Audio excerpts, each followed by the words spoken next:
Hi viewers, today మనం April 6, 2025 సంబంధించి current affairs చూడబోతున్నాం. దీంట్లో ఫస్ట్ చూస్తే మనకి పోర్టల్స్ గురించి ఉంది.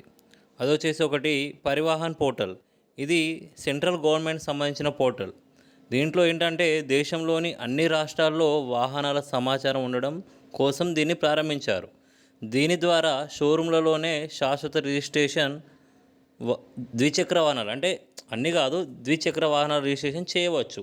అయితే ఇది కామన్గా ఏంటంటే మనకు 2 టైప్స్ రిజిస్ట్రేషన్స్ ఉంటాయి కదా. ఒకటి టెంపరీ రిజిస్ట్రేషన్, అది మనం బండి కొన్న ఎంబటినే మనకు షోరూంలో చేస్తారు టెంపరీ రిజిస్ట్రేషన్.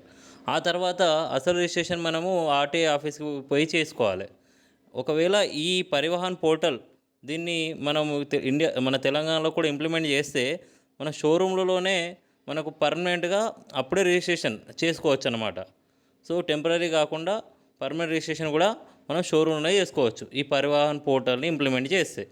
ఆ తర్వాత సారథి పోర్టల్, ఇది కూడా సెంట్రల్ గవర్నమెంట్ పోర్టలే.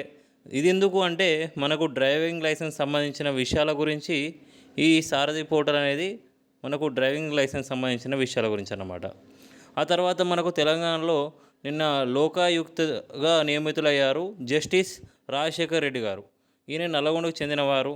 జనరల్గా అయితే మనకి లోకాయుక్తను గవర్నర్ గారు నియమిస్తారు. అయితే దీనికి నియమించడానికి ఒక సెలక్షన్ కమిటీ ఉంటుంది. ఫస్ట్ సెలక్షన్ కమిటీ ఉంటుంది. ఆ కమిటీ సిఫారసుల మేరకు గవర్నర్ గారు నియమిస్తారు. ఈ టాపిక్ వచ్చేసి మనకి పాలిటీలో వస్తుంది.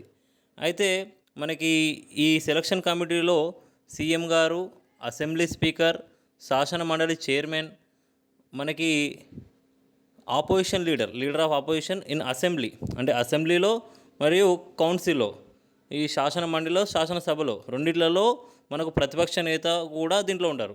అంటే ఈ సెలక్షన్ కమిటీలో ఎవరు ఉంటారు? సీఎం, అసెంబ్లీ స్పీకర్, శాసన మండలి చైర్మన్. ఈ రెండిట్లలో అసెంబ్లీలో శాసన మండలిలో ఉండే లీడర్ ఆఫ్ ఆపోజిషన్ ప్రతిపక్ష నాయకులు దీంట్లో ఉంటారు. వీరు ఒకరిని సెలెక్ట్ చేస్తారు. సెలెక్ట్ చేసిన వ్యక్తిని మన గవర్నర్ నియమిస్తారు. సో ఈ సెలక్షన్ కమిటీ గవర్నర్ నియమిస్తారు. ఓకేనా. ఆ తర్వాత లోక్పాల్ అండ్ లోకాయుక్త యాక్ట్ 2013. ఈ లోక్పాల్ ఏమో మనకు సెంట్రల్లో నియమిస్తారు. లోకాయుక్త ఇప్పుడు స్టేట్లో నియమించే పర్సన్ లోకాయుక్త అంటారు. ఈ 2013 యాక్ట్ ప్రకారం నియమించడం జరుగుతుంది. ఇది అన్నా హజారే గారు దీక్ష మేరకు ఈ యాక్ట్ రావడం జరిగింది. లోక్పాల్ అండ్ లోకాయుక్త యాక్ట్ 2013 రావడం జరిగింది అన్నా హజారే గారి దీక్ష మేరకు. ఆ తర్వాత మనకి ఇండిక్ వికీ ప్రాజెక్ట్ అంటే ఇది మన తెలంగాణ రాష్ట్రంలోని స్థానిక భాషలను డిజిటలైజేషన్ చేయడానికి త్రిబుల్ ఐటీ హైదరాబాద్ వాళ్ళు చేపట్టిన ప్రాజెక్ట్ అన్నమాట. ఇండిక్ వికీ ప్రాజెక్ట్ ఇది.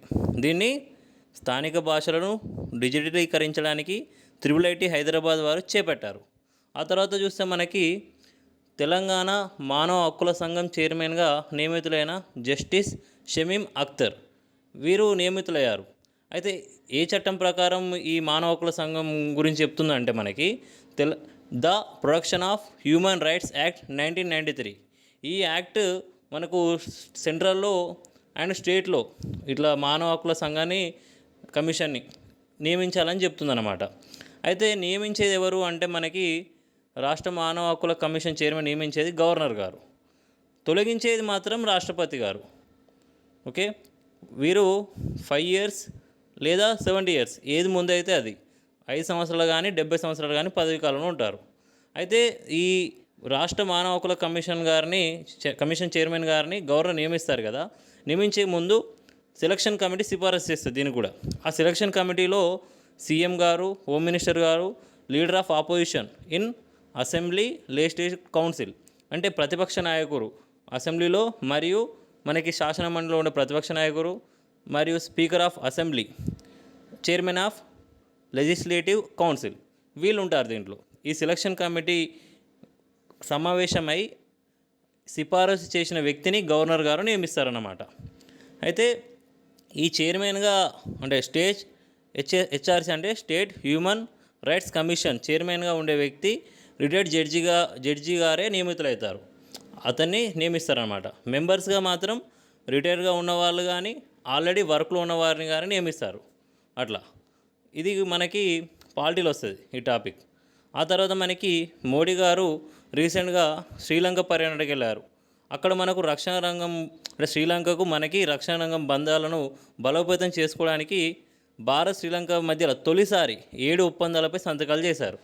అయితే ఈ సందర్భంగా శ్రీలంక అత్యున్నత పురస్కారమైన మిత్ర విభూషణ ఈ అవార్డును పిఎం మోడీ గారికి శ్రీలంక అధ్యక్షుడు కుమార దిశనాయకే గారు ప్రదానం చేశారు. ఈ టాపిక్ వచ్చేసి మనకు ఇంటర్నేషనల్ రిలేషన్స్లో వస్తుంది. సో ఎవరైనా సబ్స్క్రైబ్ చేసుకునే వాళ్ళు ఉంటే సబ్స్క్రైబ్ చేసుకోండి. Thank you.